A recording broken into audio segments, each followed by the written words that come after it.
Qui était déjà là et qui a vu Jean-Charles et Benjamin avant? Pas beaucoup, bah dis donc. Bravo à vous quand même. Hein. Bah, nous, on était là. Nous. Vous étiez là, voilà. Donc Jean-Charles Gervais et Benjamin Poisson-Garcia, qui sont plutôt de l'Ouest. Le premier est de Rennes, le deuxième un peu en dessous de Bordeaux, Biscarros. Je dis pas de conneries, hein, c'est bon. Voilà, et qui du coup participe à l'enseignement de la thérapie manuelle avec nous à Paris, à Bordeaux, sans exo, avec Major pour Jean-Charles, kiné du sport aussi pour Jean-Charles. Jean-Charles commence à être un bon couteau suisse, il commence à faire un peu de tout. Voilà. Vous avez vu pour certains du coup dans la présentation d'avant technique de levée de tension. Qui est ni plus ni moins qu'une forme d'étirement associée à un contracté relâché. Et là, on va voir une autre technique qui s'adresse aux muscles, les trigger points. Alors, qui n'a aucune idée de ce qu'est un trigger point? Bon, ça va déjà, c'est bien. Qui veut m'en donner une définition maintenant? Ah, il n'y a plus personne non plus là. Donc, un trigger point, c'est une forme de contracture un tout petit peu particulière. Trigger point, traduit de l'anglais, ça veut dire point gâchette.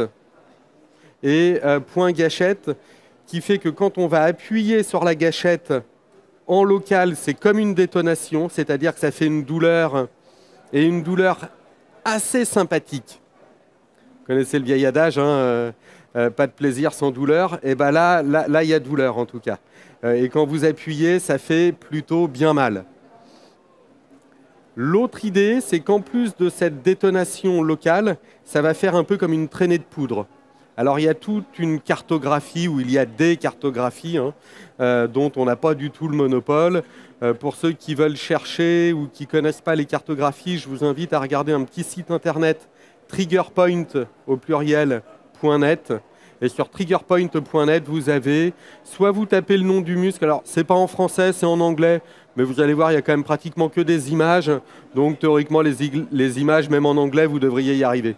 Vous allez avoir par exemple un point, je vais prendre l'infraépineux entre autres, et vous prenez cet infraépineux et il va vous donner une douleur de trajet qui vient irradier comme ça ici devant. Ça a un intérêt. Derrière, c'est aussi de pouvoir faire du diagnostic différentiel. Alors là, du coup, on sort du trigger pur, hein, mais c'est un des points qui nous tient vraiment à cœur dans l'enseignement au sein d'ITMP, c'est de se dire que pour une douleur donnée, je n'ai pas forcément qu'une étiologie. Et si j'ai différentes étiologies, il faut que j'arrive à définir la bonne étiologie pour pouvoir proposer le bon traitement. Bon, si je parle de sciatique, par exemple, bon, vous avez tous évidemment à l'idée la hernie discale qui vient comprimer le nerf. Ok, première image. Vous pourriez avoir une deuxième image qui serait un syndrome du piriforme qui vient comprimer le nerf, qu'on va être plutôt, qu'on va majorer par un signe, éventuellement la SEG modifiée. La littérature serait plus forte sur un test de Fadir, voilà, mais qui va montrer finalement par mise en tension des structures une augmentation de la douleur. Et puis parfois vous testez ces deux trucs-là et vous avez ni l'un ni l'autre chez votre patient qui vous décrit pourtant une douleur qui prendrait un peu un trajet de sciatique.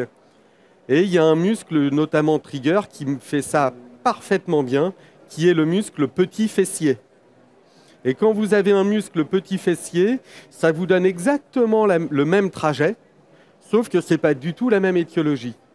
Vous lui faites ce que vous savez le mieux faire sur la hernie discale du Mackenzie, vous ne l'améliorez pas. Vous lui faites votre meilleure levée de tension du piriforme, voire machine light back, pour améliorer le piriforme, vous ne l'améliorez pas. Et vous venez chatouiller de manière un peu appuyée le petit fessier, et là vous reproduisez sa douleur, une douleur locale assez forte, mais aussi sa douleur projetée qui descend dans la jambe.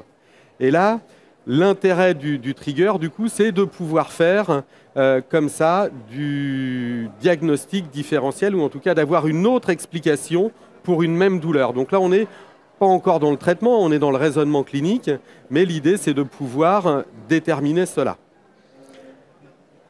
Est-ce que, si je vous parle de alors l'histoire des triggers, ça remonte à... C'est récent ou c'est pas récent? C'est pas récent, on est bien d'accord. C'est Janet Travell et David J. Simons qui ont mis ça au point dans les années 70. Hein. Janet Travell était le médecin personnel de John Fitzgerald Kennedy. Et pour dire que c'est pas très très récent. Et Kennedy avait une patho à la con, hein, qui lui donnait des douleurs à peu près sur tout le corps. Et la seule personne qui arrivait à améliorer vraiment ces douleurs, c'était Janet Travell. Et par traitement des triggers. Voilà, pour dire que c'est un peu ancien. Si on parle physiopathologie, c'est quelques fibres dans le muscle. Donc rien à voir avec les levées de tension qui vous ont été présentées précédemment, où globalement c'est un peu tout le muscle qui est contracté ou l'ensemble du muscle. Là, on a vraiment quelques fibres, ce qui veut dire qu'il faut prendre le temps et il faut aller les chercher. Et donc, il faut palper un peu et trouver ce point un peu particulièrement douloureux au niveau trigger. Et c'est avant tout une recherche palpatoire. Le but n'est pas de faire une recherche palpatoire dans le vide, hein, c'est de faire une recherche palpatoire en fonction de l'indication et du symptôme que vous avez. Si vous avez quelqu'un qui a un trajet de sciatique, vous n'allez pas chercher l'infraépineux, on est d'accord. Si vous avez quelqu'un qui a une douleur ici devant, ça peut être entre autres l'infraépineux. Alors vous allez me dire, mais ça pourrait être aussi un tendon du supra qui fait mal ou qui est abîmé et qui fait mal. Ok, mais qui va faire mal quand je viens palper cette structure-là. Si je palpe derrière et que ça arrive à reproduire la douleur derrière et la douleur devant, c'est plutôt un trigger. Donc, logique de diagnostic différentiel. Voilà. Est-ce qu'on a quelqu'un qui aurait une douleur type soit épaule, soit fessier, qui voudrait se prêter au jeu? Allez, bah viens. Alors ça ne veut pas dire qu'il a forcément un trigger, hein. Donc je ne sais pas, peut-être que c'est un bon sujet, peut-être que ce n'est pas un bon sujet, nous verrons bien. Tu fais microman. Du coup, tu as mal où? J'ai mal au cou ici, ok. Un peu au scom et trapèze sup et derrière en fait. C'est un peu toute la région. Toute la région de l'épaule. Bon, ouais. Déjà ça peut être potentiel. Alors mets-toi bien droit, voilà, tac, voilà. Une bonne indication. Et donc on va faire une recherche qui va être une recherche palpatoire. Alors il m'a parlé du scom. On peut aller chercher le scom. Globalement, on va venir palper ici. On n'a pas de point hyper sensible. Peut-être un petit peu là. Ouais, le scom, pas très très révélateur chez toi. Je ne pense pas qu'on puisse qualifier cela de trigger. On va aller chercher son trapèze. Lui est peut-être un petit peu plus intéressant là, à ce niveau-là. Je ne vois pas son visage. Au cabinet, quand je fais ça, il y a un miroir devant. Donc ça me permet de les voir. Tu as une réponse faciale positive. Hein. C'est vrai? Ouais. On y est. Fais voir. Ah oui, il a une tête à trigger là. Voilà. Là, ici, on pourrait penser avoir une forme de trigger. Et encore une fois, je compare, c'est comparatif, hein, droite-gauche. Et à gauche, j'ai pas du tout la même chose. Et pour autant, c'est pas une méga contracture de ton trapèze. Tu vois, c'est quelques fibres. Voilà. Là, ici, je pense que j'y suis bien à chaque fois. C'est ce que j'appelle le signe de la sonnette. Alors, à chaque fois qu'on appuie sur le bouton, ça sonne. Ça me rappelle mon petit garçon qui faisait ça et il adorait appuyer dessus, ce petit malin. Et donc là, à chaque fois que j'appuie, vous voyez, voilà. On peut aller chercher aussi dans... Il nous décrit la zone là, plutôt postérieure de l'épaule. On peut aller chercher éventuellement un infraépineux. Voilà. Lui, tu dis quoi? Ça va, ça va. Allez, on va retenir plutôt notre trapèze supérieur. Physiopathologie, il y a plusieurs modèles explicatifs. Il n'y en a pas un qui a complètement écrasé les autres, mais je vais faire une version hyper simple. Celle qui nous permet en partie de comprendre et qui nous permettra de comprendre aussi l'atelier qu'on fera après, qui est le dry needling, qui est traitement... Oh là, je vois le visage, t'as pas l'air emballé. Traitement par l'aiguille. En gros, le nerf arrive au niveau du muscle, il y a une plaque motrice, et de là, le nerf va libérer l'influx nerveux électrique qui libère le calcium. Le calcium vient se mettre avec l'ATP et ça contracte. Et puis à un instant T plus 1, le nerf arrête d'envoyer l'info, arrête d'envoyer l'influx électrique, arrête le calcium et le calcium est réabsorbé. Ça, tout va bien, la contraction s'arrête. Eh bien, une des physiopathologies du trigger, c'est de dire que pour X raisons, le calcium n'est pas réabsorbé sur quelques fibres. Et donc, comme il y a toujours du calcium, le calcium vient se mettre indéfiniment avec l'ATP. Et donc, il y a une contracture sur quelques fibres, et pas du tout le muscle. Hein. Il ne se retrouve pas avec le bras comme ça pour autant, on est d'accord. Mais on a quelques fibres qui restent contractées. On a différents moyens de traitement. Pour le traitement manuel du trigger, la technique validée est d'exercer un appui pendant environ 90 secondes. Technique dite ischémique, où en fait l'appui va empêcher le sang d'arriver, va empêcher la contraction de se faire et va ainsi faire en sorte que la contracture automatique finisse par s'arrêter. On a le choix de faire une technique juste d'appui permanent. Je vais te la faire après, hein, pas d'inquiétude. Là, je fais semblant pour le moment. Donc là, je l'ai gardé assis parce que je pense que c'est plus pratique pour vous le voir. Probablement qu'avec un patient, je vais le mettre plutôt allongé pour qu'il ait moins envie de bouger et que j'ai moins à le tenir quelque part. Vous allez voir, là, on va le tenir. Soit appui 90 secondes et on ne bouge pas trop, soit éventuellement qu'on qualifierait de massage longitudinal profond, pas transversal mais longitudinal, c'est-à-dire qu'on va faire un ponçage un peu sur la longueur de la fibre. 90 secondes, c'est à la fois long et pas très long. Long parce que vous appuyez quand même assez fort, donc vous, ça vous fatigue un peu les doigts et tout. Et lui, comme ça lui fait quand même un peu mal, 90 secondes, c'est quand même un peu long. Voilà.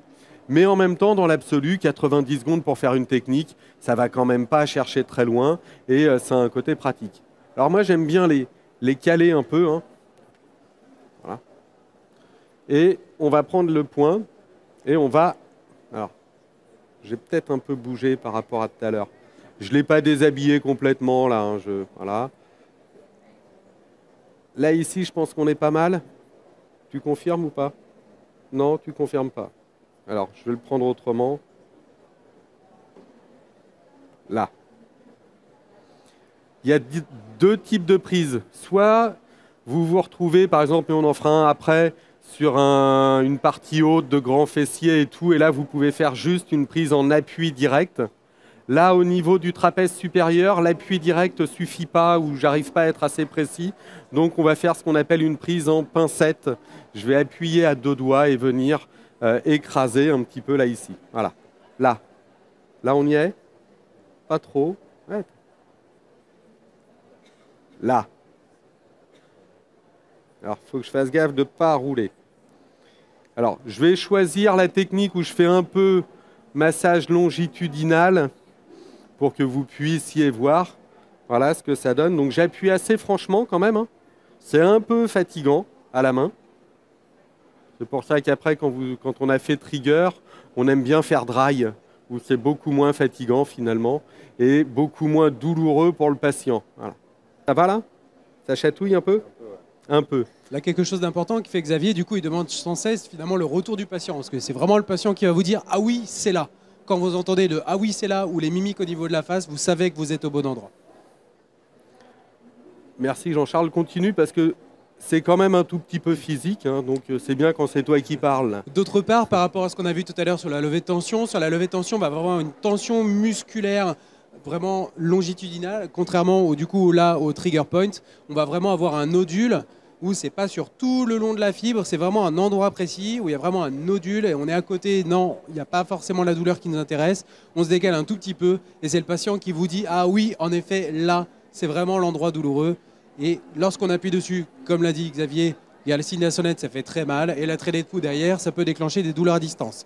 Si ça déclenche des douleurs à distance, Là, du coup, vous savez que vous avez un point trigger actif. Si en plus, ça ressemble aux douleurs que vous décrit votre patient, là, vous êtes clairement au bon endroit et vous savez que vous avez atteint la structure qui vous intéresse. Est-ce que ça va pour toi, là? Petite douleur ici. Très bien. Donc ça fait partie des douleurs de trajet qu'on peut retrouver. Et donc, c'est là où, encore une fois, les cartographies, on ne les connaît pas toutes par cœur forcément, mais on a une idée. Et par exemple, le site triggerpoint.net vous permet d'aller chercher de deux manières. Soit vous cherchez le muscle et il va vous donner le trajet, soit vous avez un patient qui vous décrit « j'ai une douleur par là » et il va vous donner la liste des muscles que vous pouvez chercher.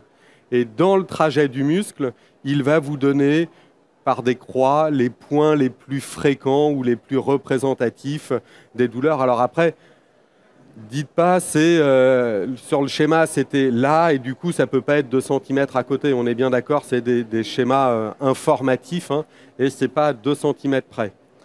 Par rapport à tout à l'heure, qu'est-ce que tu dirais? C'est pareil, c'est pire, c'est mieux? Bon, c'est mieux. C'est mieux sur la palpation ici en local. Juste pour rebondir sur la cartographie que vous trouverez, comme le dit Xavier, en fait, ces cartographies ont été établies à partir de plusieurs cas, évidemment, donc ce sont des moyennes. Donc ne prenez pas ça non plus comme argent comptant, ça vous donne une idée d'avoir un diagnostic différentiel, ça vous apporte de l'eau à votre moulin.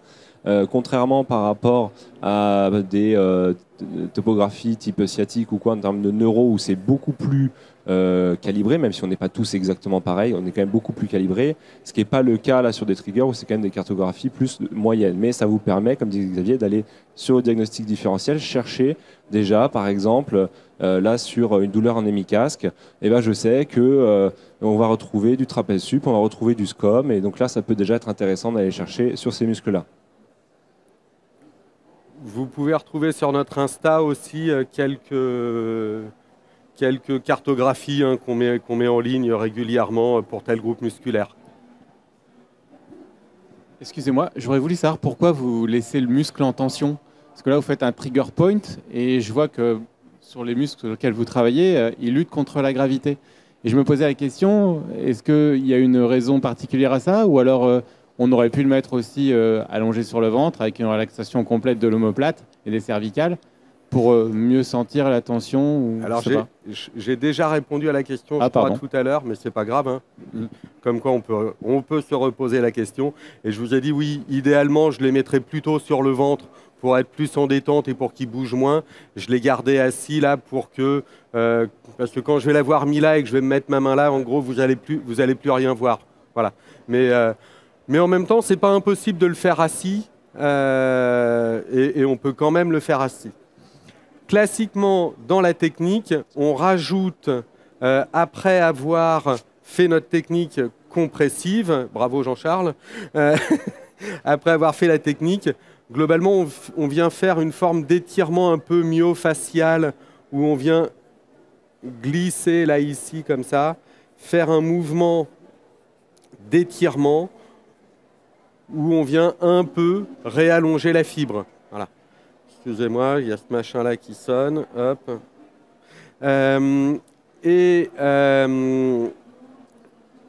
Au-delà de ça, on peut faire un vrai étirement musculaire qui ressemblerait à ma levée de tension. Si je prends mon trapèze, alors encore une fois, je le mettrai plutôt allongé, mais voilà, je vais le prendre comme ça. Et là, j'étire bien son trapèze supérieur droit. Voilà. Allez, pousse un peu contre ma main. Parfait, relâche. Voilà. Et je vais pouvoir l'étirer, qui serait une forme de levée de tension, mais assis, alors que d'habitude, évidemment, on le ferait allongé. En technique assise, pour rebondir sur ce que tu disais, c'est intéressant parce que vous n'avez pas toujours des patients qui peuvent se mettre en procubitus aussi. On peut essayer d'aller chercher un relâchement un peu plus complet, si Xavier, tu veux bien me le prêter 2 secondes, parce qu'il a l'air d'être plutôt sympa. Voilà. Merci. Donc là, déjà ici, viens poser ta tête contre moi, on va se faire un bon petit câlin. Là, on est déjà sur du relâchement. Si ça te convient un peu plus, tu vois, je peux aller chercher du relâchement et du raccourcissement sur l'inclinaison, sur la rotation contrôle et faire de la mobilité en même temps. Okay. C'est toujours intéressant à partir du moment où vous connaissez vos paramètres, votre biomécanique, votre ANAT, on en revient à ce qu'on a dit tout à l'heure sur les levées de tension, c'est intéressant au fur et à mesure d'agrémenter votre arsenal de techniques dans différentes positions. Par exemple, si j'ai une femme enceinte de 8 mois qui a une tension sur le trapèze supérieur, je ne vais peut-être pas lui proposer le procubitus en première intention. J'ai évidemment d'autres exemples, on ne va pas tous les faire, mais c'est toujours intéressant d'avoir des techniques sur différentes positions pour vos levées de tension, pour vos triggers. Pour compléter, on est bien d'accord, c'est une technique, c'est qu'une partie du traitement. Lui, il arrive en nous disant « j'ai mal un peu dans le cou, un peu sur le muscle, un peu derrière ». Est-ce que j'ai tout traité en faisant ça? On est bien d'accord? Non. Hein. Chez lui, peut-être que je vais faire mes techniques de levée de tension avant, peut-être que je vais faire des techniques de mob spécifiques du rachiste le cas échéant, et peut-être même on pourrait aller évaluer plus précisément son épaule. Ce n'est pas le but de l'atelier, mais ce n'est qu'une petite partie du traitement. Et on a vraiment, dans notre logique thérapeutique, au sein d'ITMP, de se dire, le but est de faire un traitement global. On connaît nos techniques, on va choisir et on va interfacer nos techniques pour que ça marche, avec toujours ce qu'on appelle chez nous les 3T, hein, test, technique, test. J'ai fait un test, j'ai amélioré ce truc-là, mais finalement, quand je demande au sujet de tourner la tête à droite, tourner la tête à gauche, je vais trouver qu'il a encore un défaut de mobilité et je vais aller traiter la suite de mon défaut de mobilité. Merci beaucoup pour ton aide. Est-ce que quelqu'un aurait une douleur type lombaire, sacro-iliaque, fesses? Non, on n'a pas de ça, là, pas aujourd'hui. Tu veux que je te serve de cobaye pour la fesse? Parce que je sens que... Ouais, on est partant. Hein. On est partant. C'est une zone qui est très sujette à la logique des triggers. Hop. On va pour... C'est bien, vous avez mis une table vraiment à ma taille. Vous avez pris un truc de nain, c'est parfait. Ça me convient très bien, moi aussi. On va pouvoir aller chercher à la palpation, ici, vous voyez, au niveau de la crête, là. Et quand vous venez chercher chez certains... Alors, là, ici, voilà. Si l'impact ogdomodique du trigger point, il lève sa jambe. Voilà. La douleur est le début du plaisir. Là, ça se vérifie. Hein. Voilà. Voilà. Là, il fait comme il peut. On peut tester les deux côtés en même temps. Hein. Alors, Benjamin est l'un de nos petits derniers. Donc, c'est comme un bizutage, en fait. Vous voyez, je fais gaffe, il est quand même beaucoup plus grand que moi. Mais voilà. Là, ici, par exemple, est-ce que quelqu'un veut venir toucher ce que c'est un trigger point, là? Ça a bien... Tiens... Ah, ça a bien irradié côté gauche, là, sur la face postérolatérale, cuisse gauche, jusqu'au genou, là. Voilà. Tu vois, et si tu te mets 1 cm à côté, tu n'as plus du tout la même chose. Donc, c'est vraiment fin, c'est une zone, pas grande. Alors, il faut prendre un peu le temps de chercher. Voilà. Et évidemment, encore une fois, ça se fait avec une symptomatologie de départ. Hein. Là, on le prend un peu arbitrairement. En même temps, vous voyez que même chez des sujets sains, vous pouvez en trouver. Il y a quelqu'un d'autre qui veut venir toucher, là, voir ce que ça donne? Ah. Ouais, pour palper les fesses, elle est là. Ouais. Non, mais c'est ce que... Benjamin. Alors, là, voilà, pose ta main tranquillement, là, ici, là. Là, vas-y. Et fais, tu vois. Donc ta palpation, elle est perpendiculaire hein, aux fibres. Et décale 1 cm ou 2 à droite, tu verras, tu n'as plus la même dureté. Voilà. Voilà. Donc ça, évidemment, c'est pour ça qu'il faut prendre un peu le temps de chercher. Faut se former si on veut pour pouvoir trouver le repère. Il y a un vrai positionnement pour la main où si j'arrive avec le doigt comme ça, je sentirais... Alors, je lui fais mal. Ça, c'est bon, là, vous voyez que là, je lui fais mal, mais je ne sens pas vraiment grand-chose, en fait. Voilà. Donc, soit je pose ma main, mais je vous invite vraiment à avoir une main qui est calée, posée.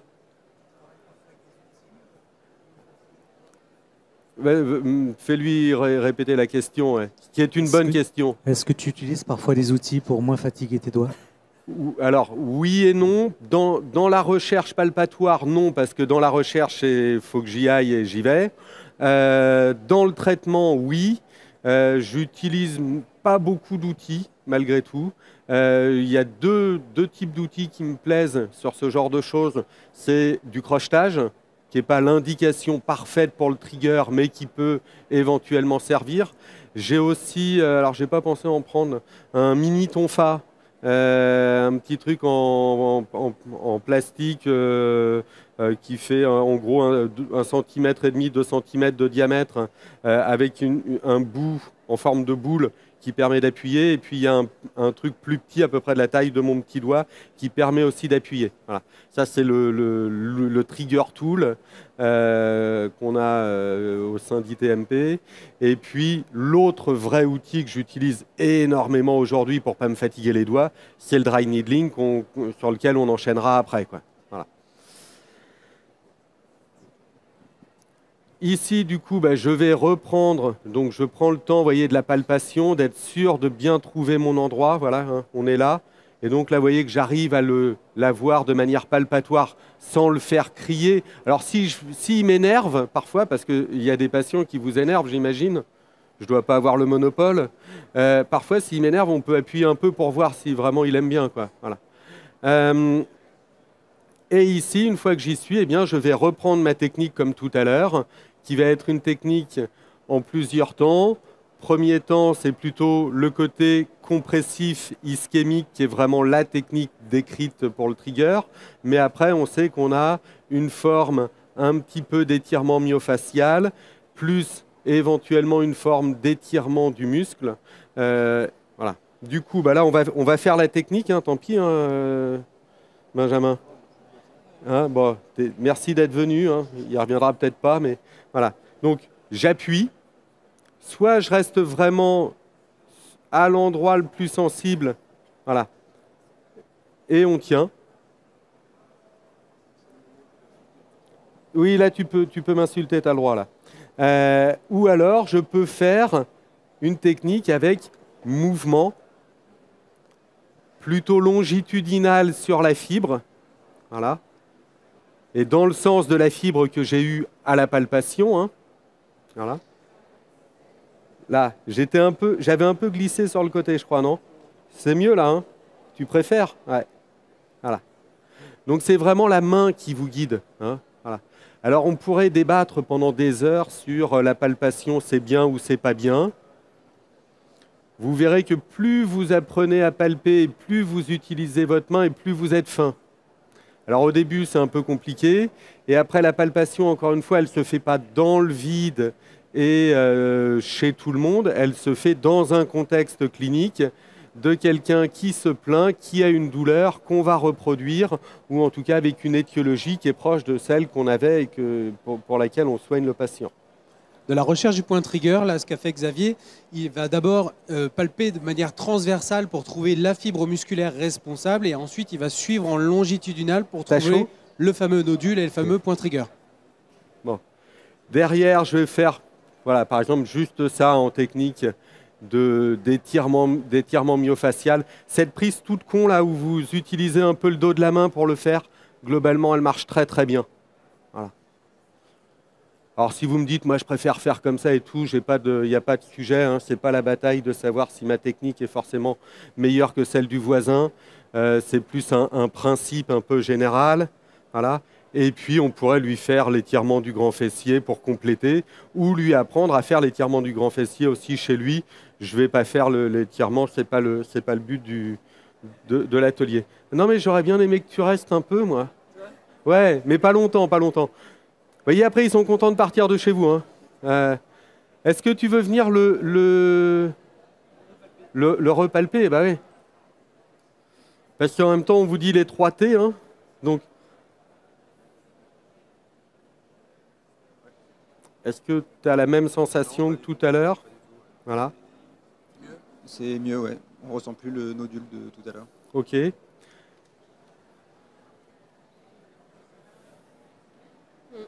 Ouais, c'est beaucoup moins dur que tout à l'heure. Donc, c'est beaucoup moins dur que tout à l'heure. Ça, c'est leur ressenti palpatoire. Alors, ils peuvent se tromper tous les deux, hein, mais on peut être 3 à se tromper, mais voilà, il y a quand même quelque chose. En tout cas, il y a une forme de changement au niveau manuel. Et comme tu l'as précisé, en même temps, il saute beaucoup moins sur la table que tout à l'heure déjà. Donc il y a un côté assez rapide. Est-ce que le sujet, quel est l'avenir ou le devenir du sujet dans la journée? Parfois, quand vous avez fait du trigger un peu dur, un peu fort, un peu profond, il peut quand même vous déclarer des douleurs pendant 24 à 48 heures. Alors ça, déjà, il ne faut pas s'en offusquer. Et puis, une fois qu'on le sait et qu'on l'informe et qu'on lui dit « vous pouvez avoir une réaction un peu douloureuse locale pendant 24 à 48 heures », globalement, il est rassuré. Si vous lui dites « vous ne devez avoir aucune douleur » et qu'il en a une, il sera un peu plus inquiet. Donc, ne lui promettez pas la lune, ne lui dites pas qu'il n'aura aucune douleur, parce que peut-être il en aura quand même. Voilà. Merci Benjamin. On peut... Ça, on a encore du temps, là. Ouais, allez, on peut faire les questions et tout. En fait, juste par rapport à sa douleur, bon là, c'est censé être un sujet sain, là, il avait vraiment l'air de souffrir. Donc, quand on a affaire à un patient qui est vraiment douloureux et pendant la technique, il souffre encore plus, je veux dire, quelle est notre limite, on va dire? Quand est-ce qu'il faut s'arrêter ou il faut continuer? Il faut dire non, il faut supporter, ça va aller. Alors, voilà, c'est... Là, tu soulèves du coup une partie déjà au moins de la contre-indication. Le patient hyperalgique, l'enfant, théoriquement avec qui on ne fait pas trop, ou le patient un peu psychiatrique, un peu tapé du bulbe, on en a tous quand même, hein, à qui on... Non, il n'y a pas de raison qu'il n'y ait que moi. Hein. Donc, à qui on ne va pas le faire. L'autre idée, là, évidemment, on est en démo. Donc on se lâche un peu, on avait envie de lui donner un peu de couleur, il en a eu. Et évidemment, après, il y a une gradation. Après, quand je propose aux patients, que je leur dis, vous semblez avoir un trigger, ça semble expliquer votre pathologie, en tout cas, ça semble expliquer votre symptôme, et ainsi de suite. Je leur dis, j'ai deux moyens de le traiter. Un qui prend un peu de temps, est douloureux pour vous et moi me fait mal, enfin non, pardon, est douloureux pour vous et moi me fatigue, et j'en ai un autre où globalement ça me fatigue pas et vous ça vous fait pas mal et c'est le dry needling. Évidemment, vendu comme ça, plein de fois ils choisissent la deuxième option et ça me permet de répondre aux patients qui sont vraiment trop sensibles. Voilà. Oui. Après, juste pour répondre à ta question, des fois, on a des patients aussi qui ont des douleurs, donc c'est une douleur diffuse, mal systématisée, très lourde, très sourde, très pénible finalement, quand il y a vraiment un trigger. Et souvent, quand tu trouves le trigger, le patient te dit « ouais, même si ça me fait mal pendant 90 secondes, allez-y, parce que si vraiment ça m'apporte un soulagement derrière, clairement, je suis prêt à souffrir pendant ces 90 secondes. Et une fois que tu le fais, que tu as vraiment le résultat derrière, dire « ouais, ça valait le coup d'avoir mal parce que derrière, j'ai vraiment vachement mal ». Pour compléter, moi j'ai eu une belle discopathie au niveau cervical, machin. Et un jour, on a donc Alexis, qui est notre champion du trigger chez ITMP. Et du coup, il m'a attaqué dur. Mais en même temps, je savais que ça allait me faire du bien, en fait.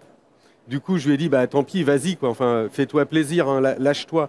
Et du coup, il s'est lâché. Alors, j'étais sur la table, je pleurais. Hein, voilà. Mais en même temps, il fallait que ça marche. Donc, il y a aussi un contrat avec vos patients, quelque part.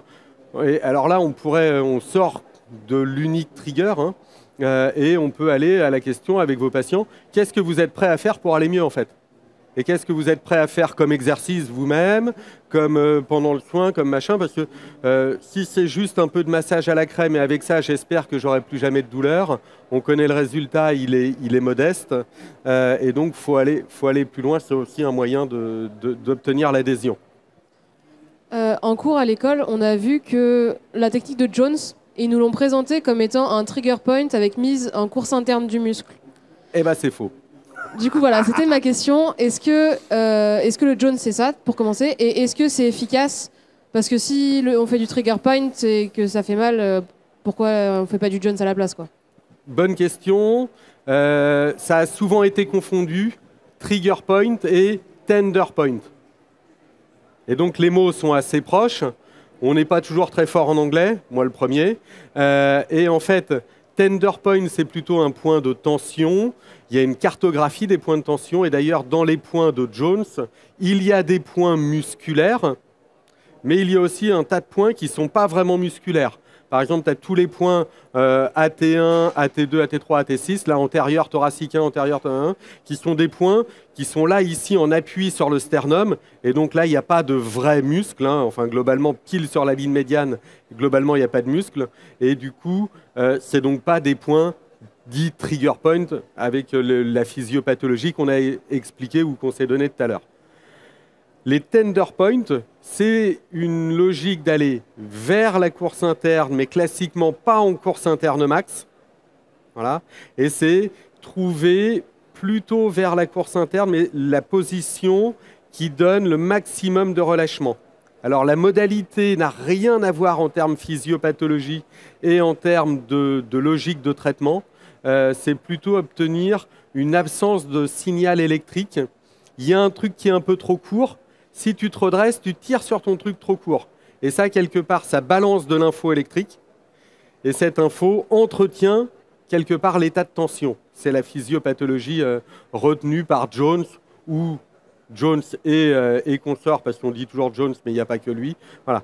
Et donc, trigger point et tender point ne sont pas les mêmes points. Alors, il y en a toujours qui vont dire « Ah si, il y en a qui sont pareils ».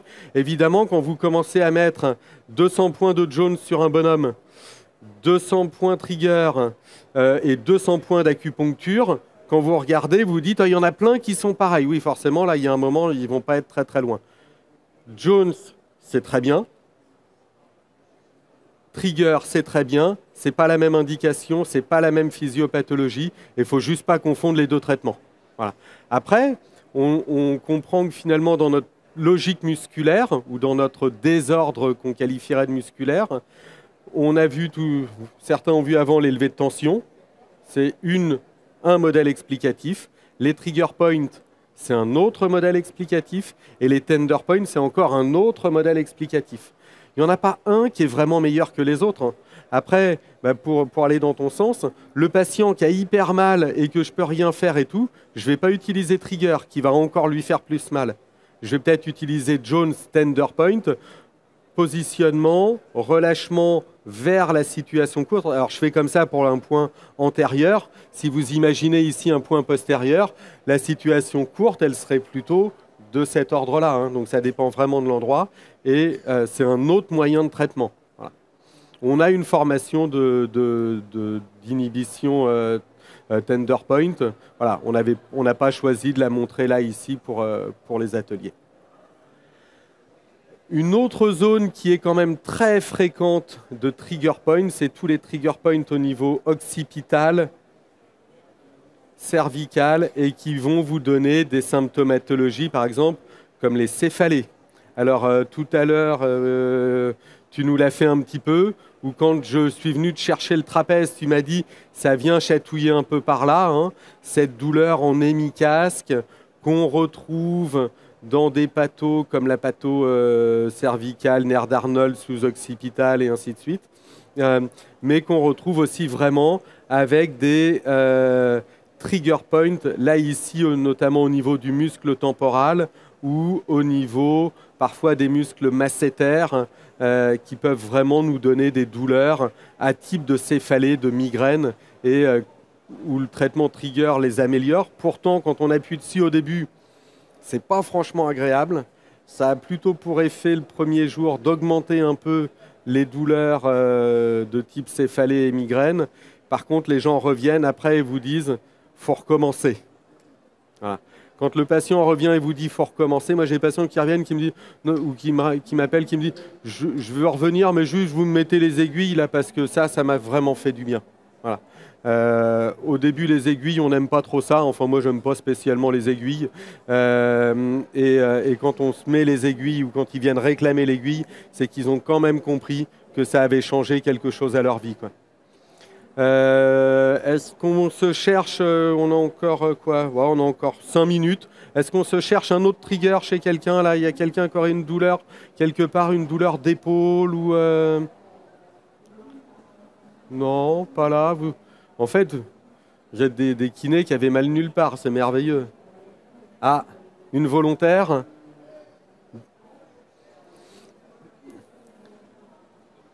Tiens.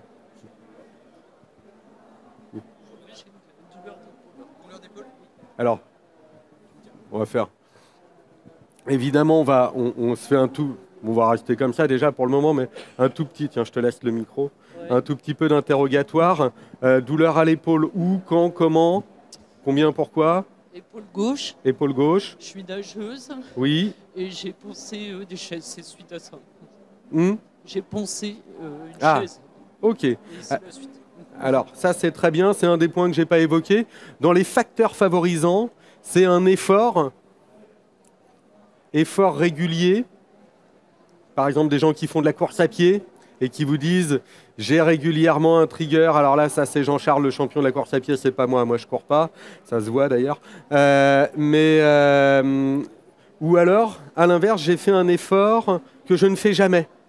J'ai eu la bonne idée de vouloir poncer ma table et j'ai pris mon papier de verre et paf, et j'ai envoyé du mouvement répétitif, et ce qui nous amène à notre défaut de calcium qu'on a évoqué tout à l'heure. Je reste un peu générique. On peut venir chercher là ici. Alors, on est toujours comparatif. Hein. Voilà. Tu connais la dame à côté de toi là? C'est une amie? Est-ce que tu veux que ton ami te fasse mal? Juste pour palper. Donc, alors après, vous allez me dire, on vient chercher par ordre de priorité, hein, dans le sens le plus fréquent, le plus probable par rapport à ce qu'elle nous dit. Et là, ici, je suis venu chercher un frein épineux petit rond, hein, qui reste un des muscles hyper fréquents. Il y en a un autre qui peut être très intéressant dans les épaules, c'est le subscapulaire, qu'on va rarement chercher beaucoup parce que ce n'est pas l'endroit le plus agréable à traiter, on est d'accord. Mais pour autant, alors, je vais t'aider. Voilà, pour la palpation perpendiculaire à la fibre, on a dit, relâche tes doigts. Cool, voilà. Et là, tu vois, il y a un petit truc qui roule ici. Tac. Là. Tac.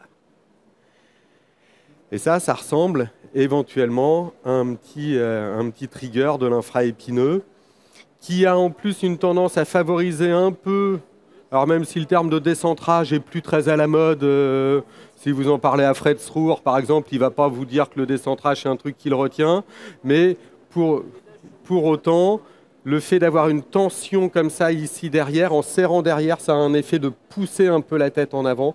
Alors, ce n'est pas un décentrage au sens de la tête est vraiment partie, mais ça met un peu de contrainte mécanique. Voilà. Tu as bien senti? Ne t'en vas pas, hein, parce qu'on va le traiter et puis après, tu vas le retester. Donc, ouais. Attends. Je le retrouve. Là. Hein? Il est bien là. Hein? Ah. Donc c'est là où la douleur est le début du plaisir, à nouveau. Je trouve bien le point, et soit je reste dans ma technique juste de compression ischémique, soit, comme on a évoqué tout à l'heure, je peux faire un petit glissement, mobilisation longitudinale, hein, dans le sens de la fibre. Est-ce qu'on a un petit peu d'expression du visage, non? Un petit peu? Bon, ça va. Si c'est un petit peu, c'est que je peux continuer. Quand ça couine vraiment trop fort, je me freine. Voilà. Et j'aime pas freiner, moi. J'aime bien accélérer. D'ailleurs, j'ai plus de permis. Voilà. Et donc, on tient comme ça, encore une fois, hein, aux alentours de 90 secondes. Vous sentez aussi progressivement, alors vous allez me dire, le premier jour, j'ai rien senti, mais vous sentez progressivement l'évolution sous le doigt, en fait, hein, de ce petit nodule, de cette petite corde qui finit par réduire, par diminuer, par être un peu moins sensible. Voilà. Ça va? Oui, ça va. C'est nerveux, là. Je rigole, mais c'est nerveux. Voilà.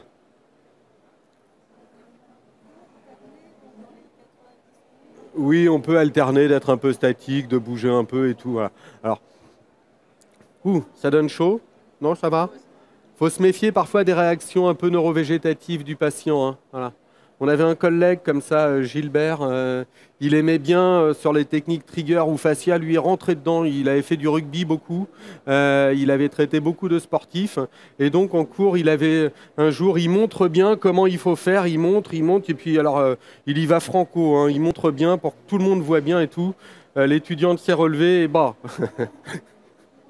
1-0, hop. Voilà, donc allez-y quand même mollo, on fait un peu attention quand même hein, aux réactions du patient. Ça va? Est-ce que tu peux le... Voilà. Encore une fois, on est bien d'accord, et on l'a dit tout à l'heure, mais on le redit, ce n'est qu'une partie du traitement. Hein. Voilà, c'est une technique. On n'a pas dit que c'était tout le traitement de son épaule, et on n'a pas dit qu'il n'y avait rien d'autre à faire. Mais si j'ai ce point-là qui est responsable de la douleur, quelque part, tant que je ne l'ai pas enlevé, ça peut rester installé très longtemps, un trigger point. Hein. Ça peut rester plusieurs mois, plusieurs années, en fait. Il y a des gens qui nous disent j'ai mal comme ça depuis 1 an, 2 ans, 3 ans. Et on pourrait se dire, bah, si c'est juste une contracture musculaire, elle aurait dû partir toute seule. Parfois, elle ne part pas. Quoi. Voilà. Donc, alors elle essaie l'appui pour voir. Hein. Fait intéressant, elle nous a décrit que du coup, pendant que tu faisais la technique de traitement de trigger, que du coup tu avais des fourmillements qui arrivaient dans la main. Donc on peut avoir certains en fait, symptômes qui est type de fourmillement, lourdeur ou en tout cas sensations différentes au niveau du bras, notamment l'infraépineux, qui du coup n'est pas d'origine neurologique mais vraiment d'origine musculaire où le trigger peut déclencher lui-même aussi ce type de symptômes.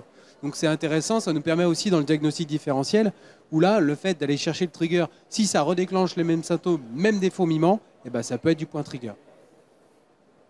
Merci beaucoup. Du coup, on va enchaîner l'autre partie, hein, c'est pour ça qu'on a mis ces 2 ateliers un peu à la suite l'un de l'autre. Après la technique de traitement manuel du trigger, eh bien, on va voir la technique de traitement par l'aiguille, encore appelé dry needling, needle qui en anglais veut dire aiguille, et dry, sèche. Alors là, je refais un tout petit peu d'historique. Il n'y a pas besoin de clap au milieu et tout, je peux enchaîner. Hein. On coupe ?